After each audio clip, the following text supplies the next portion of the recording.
31 December পর্যন্ত fingerprint করতে পারবেন কুয়েত প্রবাসীরা। কুয়েত টু চট্টগ্রামের ফ্লাইট ফের চালুর দাবিতে স্মারকলিপি। বিস্তারিত জানতে ভিডিওটির শেষ পর্যন্ত দেখুন।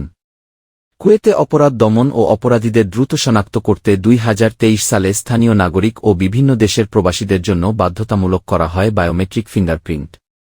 স্থানীয় নাগরিকদের জন্য আগামী 30 সেপ্টেম্বর এবং 31 ডিসেম্বর, বিভিন্ন দেশের প্রবাসীদের জন্য এই কার্যক্রমের সময়সীমা শেষ হয়ে যাবে বলে জানিয়েছে দেশটির সরকার।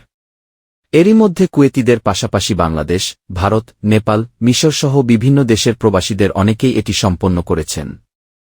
এখনও যেসব নাগরিক ও প্রবাসী তাদের বায়োমেট্রিক ফিঙ্গারপ্রিন্ট সম্পন্ন করেননি, নির্দিষ্ট সময় পর তাদের ব্যাংকিং সেবাসহ সিভিল আইডি সংক্রান্ত সব ধরনের সরকারি সেবা বন্ধ করে দেওয়া হবে।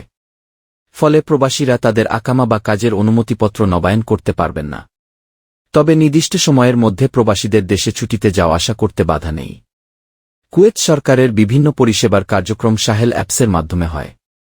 এটির ভাষা আরবি হওয়ায় অনেক প্রবাসী অনলাইনে নিবন্ধন করতে ব্যর্থ হয়েছেন। অনলাইন পরিষেবা সহজ করতে 2-6 সেপ্টেম্বর বিভিন্ন দেশের প্রবাসীদের কথা বিবেচনা করে সাহেল অ্যাপসে ইংরেজি ভার্সন চালু করেছে কুয়েত সরকার। কুয়েত টু চট্টগ্রামের ফ্লাইট ফের চালুর দাবিতে স্মারকলিপি।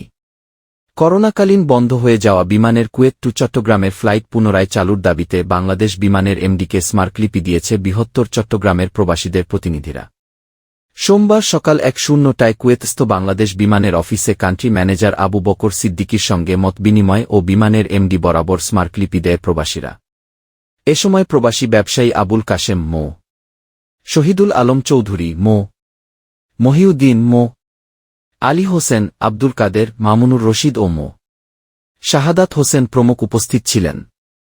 বন্ধ হয়ে যাওয়া বিমানের ফ্লাইটটি পুনরায় চালুর আশ্বাস দিয়ে কুয়েতের কান্ট্রি ম্যানেজার আবু বকর সিদ্দিকী বলেন, কুয়েত টু চট্টগ্রাম রুটে পুনরায় ফ্লাইট চালু করতে সব ধরনের চেষ্টা করা হবে। প্রবাসী প্রতিনিধিরা বলেন, এই দাবি প্রবাসীদের। ফ্লাইটটি চালু হলে বৃহত্তর চট্টগ্রাম তথা নোয়াখালী, ফেনী, লক্ষ্মীপুর, কক্সবাজার ও 3 পার্বত্য জেলার প্রবাসীরা উপকৃত হবেন।